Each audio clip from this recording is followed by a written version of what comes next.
Ne bloquez pas vos bénédictions. Rappelez-vous que notre Dieu est un Dieu d'abondance et qu'il ne désire rien d'autre que de nous bénir au-delà de nos rêves les plus fous. Ne nous mettons donc pas des bâtons dans les roues. Embrassez sa volonté, son amour et ses bénédictions. Aujourd'hui, Dieu veut vous bénir en vous donnant une vie abondante. Nous allons également prier avec vous une prière puissante, appelant Dieu à vous bénir abondamment. Nous allons également prier avec vous une prière puissante, demandant à Dieu de vous bénir abondamment au nom de Jésus. Regardez donc jusqu'à la fin et ouvrez votre cœur pour recevoir les bénédictions de cette prière. Mes chers amis, il y a une triste réalité à laquelle nous devons faire face. Dans notre marche avec Dieu, nous devenons parfois, sans même nous en rendre compte, nos propres pierres d'achoppement. Nous nous demandons parfois pourquoi les cieux semblent silencieux ou pourquoi nos prières restent sans réponse. Nous déversons nos cœurs dans la prière, dans l'attente. Nous attendons un signe, une réponse ou même un simple murmure pour nous assurer qu'il nous entend. Nous nous demandons si nous avons été oubliés. Avons-nous fait quelque chose de mal ? Mais la vérité est que les bénédictions de Dieu coulent constamment comme une rivière. Bien souvent, ce sont nos actions, nos choix et nos attitudes qui empêchent ces bénédictions de nous atteindre. Voyez-vous, l'amour de Dieu pour nous est si vaste. Et son désir de nous bénir est si immense que ces bénédictions coulent toujours, comme un fleuve puissant qui ne se tarit jamais. Ce fleuve est plein de guérison, d'espoir, de percées et de miracles, qui attendent tous d'enrichir nos vies. Mais tout comme une rivière peut être entravée par des obstacles, ce sont parfois nos propres comportements, nos décisions et même l'état de notre cœur qui agissent comme des barrières, bloquant ces bénédictions. Nous ne sommes peut-être même pas conscients de ces obstructions, car elles se présentent souvent sous la forme de choix quotidiens ou d'attitudes profondément enracinées. Aujourd'hui, nous allons approfondir notre compréhension de ces barrières et de la manière dont nous pouvons rétablir le libre flux de la grâce de Dieu.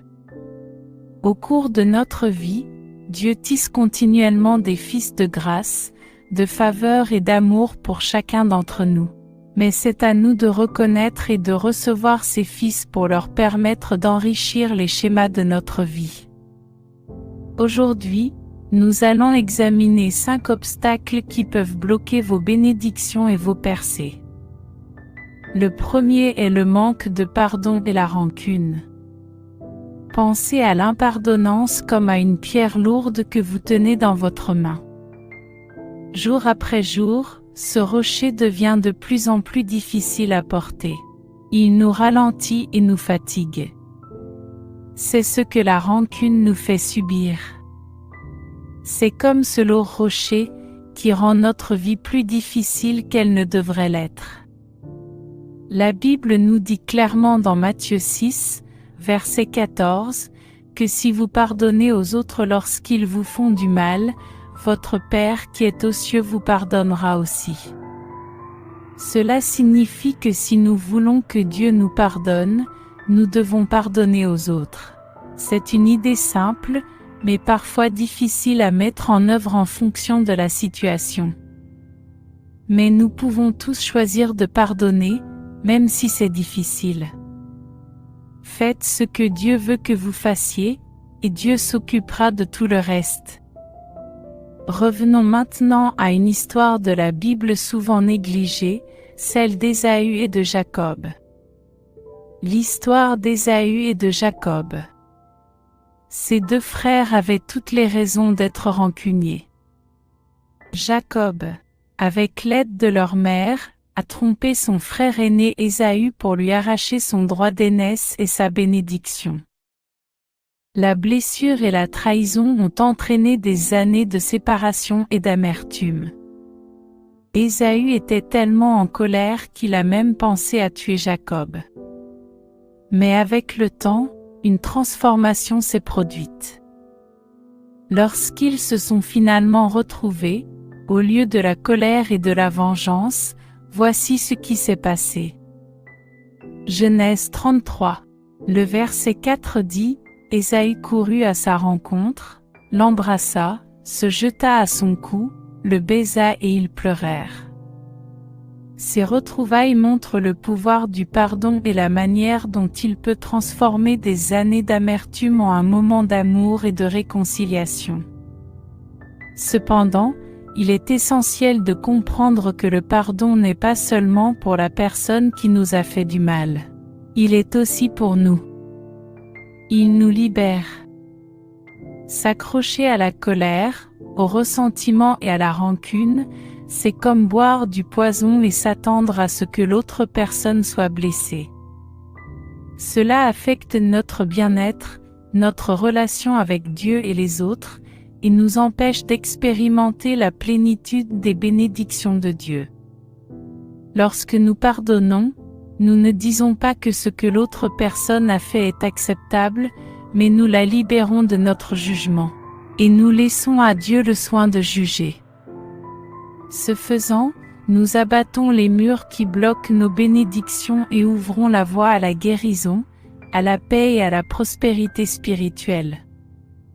Après tout, chaque fois que nous récitons le Notre Père, il nous est rappelé, pardonne-nous nos offenses, comme nous pardonnons à ceux qui nous ont offensés. En fait, chaque prière est un appel à embrasser le pardon. Nous avons besoin d'être pardonnés et de lâcher les chaînes qui nous empêchent d'accéder aux bénédictions divines. 2. Le doute et le manque de foi. Le doute peut obscurcir notre vision spirituelle et nous empêcher de reconnaître et d'apprécier les miracles que Dieu manifeste quotidiennement dans nos vies. Comme un brouillard épais, il déforme notre perception et notre orientation. Lorsque Jésus a demandé à Pierre de marcher sur l'eau, c'est une foi pure et inébranlable. C'est la foi pure et inébranlable qui lui a permis de faire ses premiers pas miraculeux. Cependant, dès que le doute s'est installé, il a commencé à sombrer, comme nous le dit Jacques 1 verset 6, mais qu'il demande avec foi et sans douter. Car celui qui doute est comme une vague de la mer, poussé et ballotté par le vent. Cet état d'esprit vacillant et instable nous empêche de profiter pleinement des bénédictions de Dieu.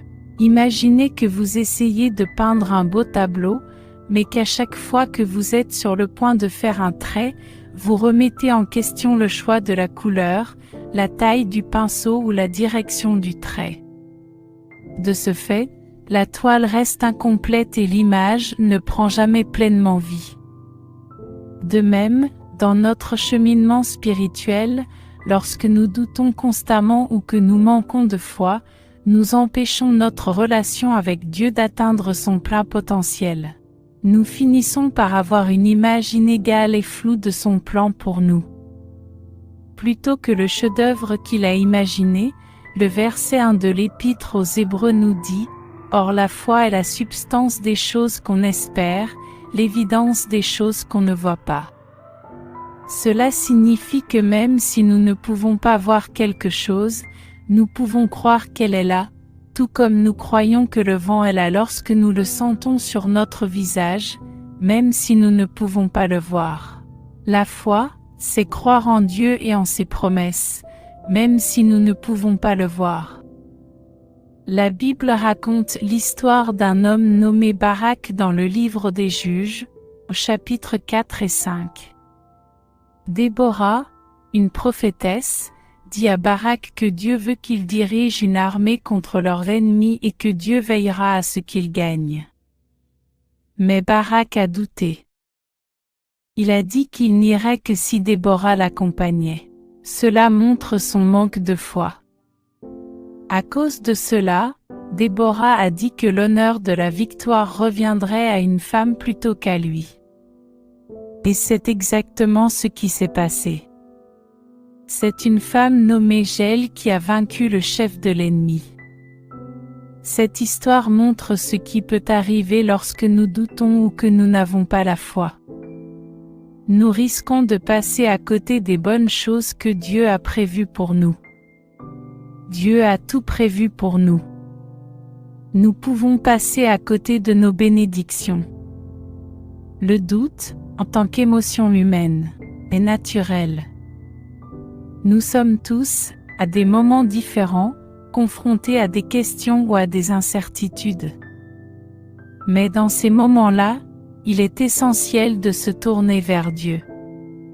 En recherchant sa sagesse et ses conseils, en embrassant la foi, en particulier en période d'incertitude, nous éclairons notre chemin, ce qui nous donne de la clarté et un but. C'est comme avoir les bonnes couleurs et la bonne vision pour compléter notre peinture, révélant un magnifique chef-d'œuvre divin.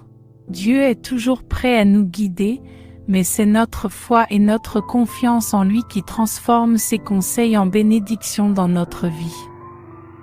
Troisièmement, la désobéissance est le fait de s'éloigner de Dieu. La désobéissance est le fait de s'éloigner du chemin de Dieu.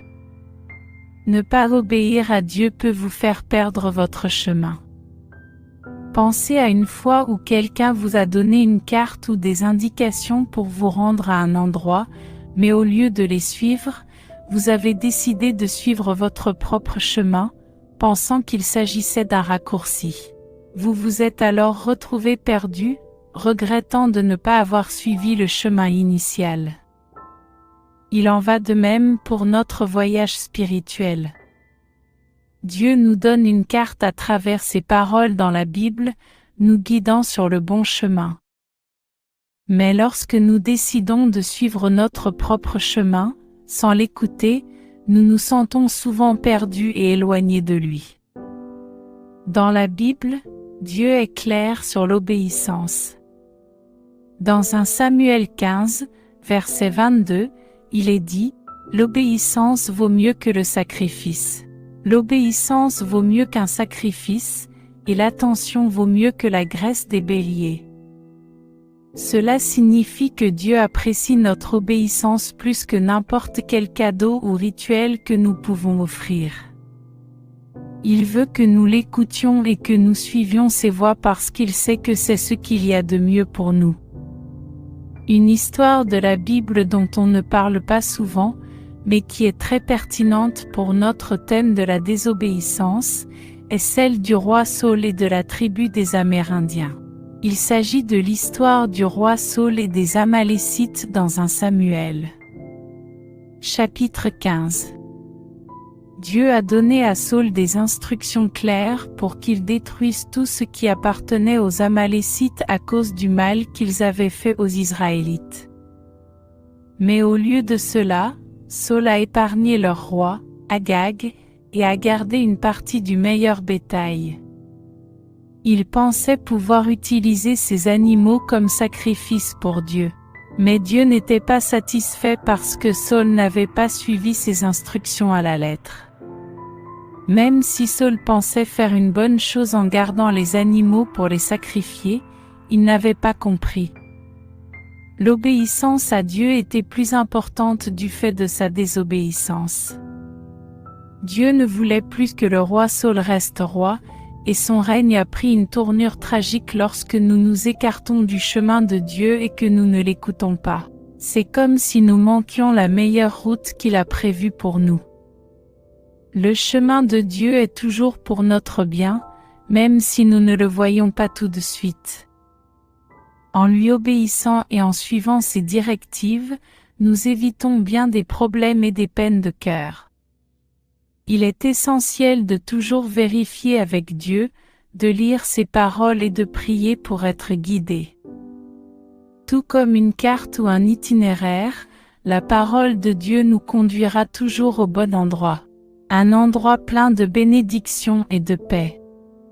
Efforçons-nous donc de rester sur le chemin de Dieu et de profiter du voyage qu'il a préparé pour nous. Quatrièmement, l'orgueil et l'autosuffisance. Je parle ici de la tendance à nous faire plus confiance à nous-mêmes qu'à Dieu. Imaginez que vous avez un puzzle et que vous essayez d'insérer une pièce là où elle n'a pas sa place. Vous avez beau la pousser ou la tordre, elle ne s'emboîte pas. Mais au lieu de chercher la bonne pièce, vous continuez à forcer la mauvaise, en pensant que vous savez mieux faire. C'est ce qui arrive lorsque nous laissons l'orgueil nous contrôler et que nous comptons trop sur nous-mêmes. Nous essayons de forcer les choses à notre manière, même si ce n'est pas la bonne. Au lieu d'écouter les conseils de Dieu, la Bible parle clairement de l'orgueil. Le verset 18 du chapitre 16 des Proverbes dit « L'orgueil précède la ruine.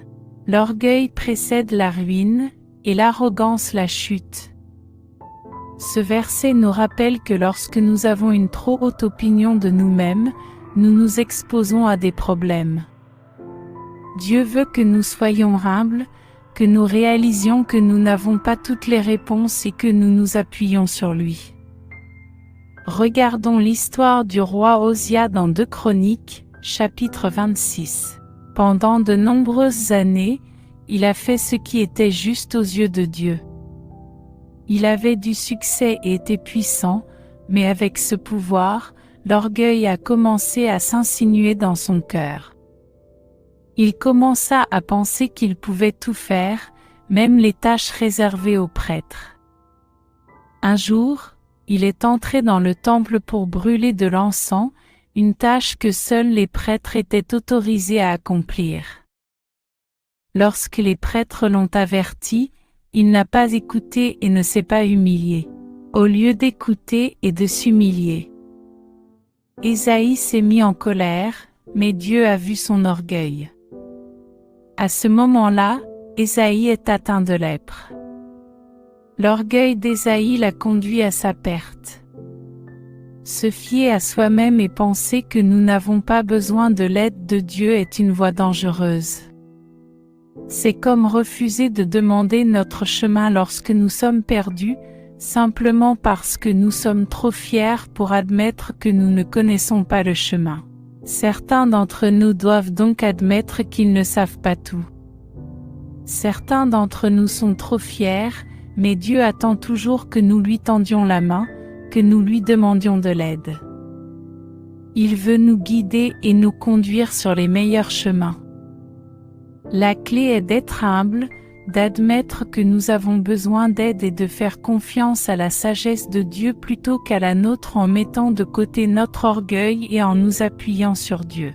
Nous ouvrons ainsi un monde de bénédiction, de paix et de véritable succès dans nos vies. Rappelez-vous qu'il n'y a pas de mal à ne pas avoir toutes les réponses. Tant que nous savons vers qui nous tourner pour être guidés, ne laissez pas l'orgueil bloquer vos bénédictions. Cinquièmement, la négligence de la prière et de la louange. C'est comme si nous nous éloignions de notre port d'attache. Imaginez que vous êtes dans un bateau et que vous flottez sur un vaste océan. Près du rivage se trouve un port sûr où vous jetez l'ancre tous les jours. Il vous protège, vous guide et vous procure un sentiment de paix. Mais peu à peu, vous commencez à négliger l'ancre. Un jour, vous la sautez, pensant qu'il n'y a pas de mal à dériver un peu. Le lendemain, vous faites de même. Peu à peu, vous vous retrouvez loin en mer. Une dérive et le port autrefois familier est à peine visible. Il en va de même pour notre relation avec Dieu. Lorsque nous nous engageons constamment dans la prière et la louange de Dieu, nous nous ancrons dans sa présence. Mais négliger ces pratiques revient à négliger cette ancre, à nous laisser dériver plus loin du port protecteur de Dieu. La Bible est remplie d'appels à une communication constante avec Dieu. Le verset 6 de l'Épître aux Philippiens nous rappelle qu'il ne faut s'inquiéter de rien, mais en toute chose par des prières et des supplications, avec des actions de grâce. Faites connaître vos demandes à Dieu. L'Écriture souligne l'importance de ne pas se contenter de prier, mais aussi d'offrir des louanges et des remerciements, en affirmant notre confiance en lui. Ce faisant, nous renforçons notre ancre et nous nous assurons de rester près de notre port spirituel. L'histoire de Jonas illustre bien l'importance d'une communication constante avec Dieu. Lorsque Dieu a appelé Jonas pour la première fois à se rendre à Ninive, celui-ci s'est enfui, préférant se réfugier à l'étranger. Jonas s'est enfui, choisissant de monter à bord d'un navire qui allait dans la direction opposée. Il a tenté d'échapper à l'appel de Dieu et, ce faisant, s'est retrouvé au milieu d'une énorme tempête alors qu'il négligeait son devoir et son lien avec Dieu. Il s'est éloigné de son port spirituel. Ce n'est que lorsqu'il s'est retrouvé dans le ventre d'un grand poisson, après avoir prié et s'être repenti, qu'il a été remis sur le droit chemin. L'histoire de Jonas est une illustration vivante de ce qui peut arriver lorsque nous négligeons nos devoirs spirituels, comme la prière et la louange, et de la façon dont nous pouvons toujours revenir à Dieu, notre port inébranlable, quelle que soit la distance à laquelle nous nous sommes éloignés dans nos vies occupées. Il est facile de penser que nous pouvons sauter une séance de prière aujourd'hui, ou sauter une dévotion quotidienne, ou manquer un moment de louange à Dieu demain. Peut-être pensez-vous que mes autres obligations familiales ou professionnelles sont plus importantes pour l'instant. Ou vous vous dites probablement que je n'ai pas assez de temps pour passer 20 ou 30 minutes avec Dieu chaque jour.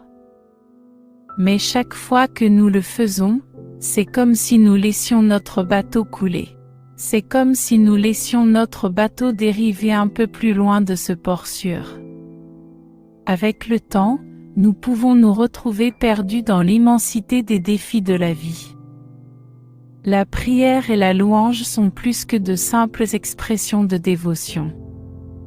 Elles sont aussi des vecteurs de bénédiction, tout comme la pluie nourrit la terre, favorisant l'épanouissement des fleurs et la prospérité des cultures. Une prière cohérente et une louange sincère ouvrent les vannes du ciel, permettant aux bénédictions de Dieu d'affluer dans nos vies. Lorsque nous communiquons avec Dieu par la prière, nous alignons nos désirs sur sa volonté, ouvrant ainsi la voie à des bénédictions adaptées à nos besoins réels. D'autre part, la louange est notre reconnaissance de la souveraineté de Dieu, notre gratitude sincère pour ses œuvres. Lorsque nous louons, nous reconnaissons et célébrons les bénédictions que nous avons déjà reçues. Quelle que soit leur importance, nous reconnaissons et célébrons également les bénédictions et les percées que nous attendons. Ce cœur reconnaissant attire à son tour encore plus de bénédictions. Le psaume 67, versets 5 et 6, illustre magnifiquement ce phénomène. Que le peuple te loue, ô Dieu, que tout le peuple te loue. Alors la terre donnera ses produits, et Dieu, notre Dieu, nous bénira. L'Écriture établit clairement un lien entre la louange et l'effusion de bénédictions. Ainsi, en adoptant une vie riche en prière et débordante de louanges, non seulement nous nous ancrons à Dieu, mais nous nous plaçons également sur le chemin direct de ses abondantes bénédictions. Maintenant, souvenez-vous de ceci, au cours de notre voyage dans la vie, soyons sages. Puissions-nous reconnaître les obstacles dans nos vies, les supprimer et nous réaligner sur le dessein de Dieu, nous assurant ainsi de ne pas bloquer, mais plutôt d'embrasser les bénédictions qu'il a pour nous. Qu'aujourd'hui soit le jour de la transformation, de l'ouverture et de l'abondance des bénédictions. Notre Créateur, dans son infinie sagesse, nous a donné le libre arbitre et, avec lui, la responsabilité des choix que nous faisons. Si nos cœurs et nos esprits sont remplis de doutes, de négativité ou de distraction, il devient difficile pour les bénédictions de Dieu de trouver la place qui leur revient dans nos vies. La rivière qui coule toujours est toujours là. Il suffit d'être ouvert et prêt à la recevoir. Ne bloquez pas vos bénédictions. Laissez-les couler maintenant. À tous ceux qui se trouvent à portée de ma voix, adressons-nous au Seigneur dans la prière. Je veux que vous fassiez cette prière avec moi, afin que vous puissiez bénéficier de toutes les bénédictions de cette prière. Prions. À notre Dieu de grâce et d'amour, Père céleste, Créateur de toutes choses dans les cieux et sur la terre, j'exalte ton nom puissant.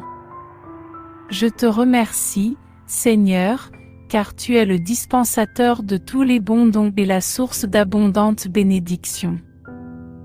Le Seigneur, aujourd'hui, je m'approche de ton trône avec un cœur humble, te demandant pardon pour les fois où, consciemment ou non, j'ai placé des obstacles sur le chemin de tes bénédictions. Purifie mon cœur et guide-moi pour que je reste toujours ouvert et réceptif à ta grâce abondante. Père, pardonne-moi mes offenses, comme je pardonne à tous ceux qui m'ont offensé. Au nom de Jésus, je déclare que toute barrière dans ma vie, toute pierre d'achoppement qui entrave mes bénédictions, soit déracinée et rejetée, toute chaîne de doute, de peur et d'incrédulité qui me lie. Je les brise maintenant, au nom de Jésus. Je réprimande la paresse spirituelle, tout esprit de négativité, de ressentiment ou d'orgueil qui pourrait nuire à ma croissance spirituelle. Au nom puissant de Jésus, je déclare que tout travaille pour moi et non contre moi. Père, puisse-je marcher dans la plénitude de tes bénédictions. Je te remercie, Seigneur, pour les bénédictions que j'ai déjà reçues et pour celles à venir. Seigneur, je te remercie de m'avoir guéri. Je te remercie pour ta protection divine, et je te remercie pour ta grâce et ta bonté étonnante.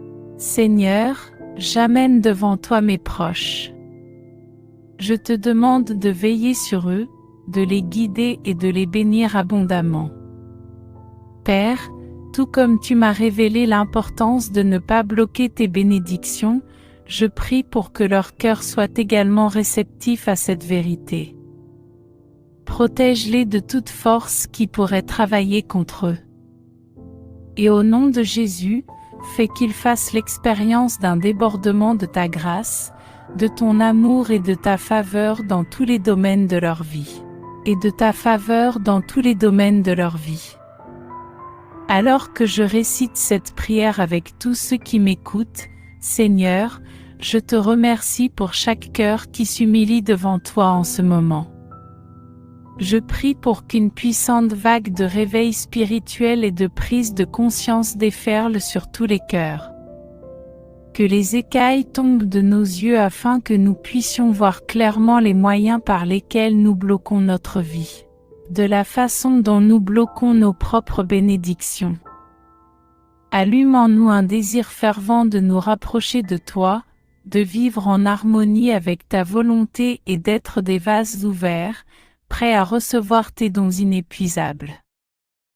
Merci, Père, d'avoir entendu et répondu à ma prière. Avec un cœur plein d'attente, je me réjouis de la manifestation de tes abondantes bénédictions dans ma vie. Au nom précieux de Jésus, je prie, Amen. Si vous avez été bénis par ce message, tapez le mot Amen dans la section des commentaires ci-dessous. Je déclare que toutes les bénédictions de cette prière sont maintenant sur vous au nom de Jésus. Vous pouvez nous aider à atteindre plus de personnes et à répandre l'Évangile. Vous pouvez le faire en partageant la vidéo avec un ami ou un membre de votre famille qui a besoin de la bénédiction de cette prière. Et en cliquant sur le bouton « J'aime », n'oubliez pas de vous abonner à la chaîne pour plus de vidéos qui béniront votre cœur et élèveront votre esprit. Nous apprécions tous ceux qui nous soutiennent. Vous êtes bénis d'être une bénédiction. N'hésitez pas à laisser vos demandes de prière dans la section commentaires afin que nous puissions les présenter devant Dieu pour vos bénédictions et votre victoire. Nous invitons également d'autres croyants sur la plateforme YouTube et dans le monde entier à se joindre à nous. Nous vous invitons à nous rejoindre et à commencer à prier pour vous dès maintenant. Et nous voulons que vous sachiez que même si vous ne voyez pas de réponse à votre demande de prière, cela ne signifie pas que nous n'avons pas prié pour vous. Soyez assurés que nous élevons activement vers Dieu chaque demande conforme à sa volonté. Nous croyons au pouvoir de la prière pour apporter réconfort, guérison et conseil en accord avec le plan parfait de Dieu. Restez dans la foi avec nous pendant que nous prions pour que toute la gloire revienne à Dieu. Que la grâce et la paix de notre Seigneur Jésus-Christ soient avec vous tous. Amen.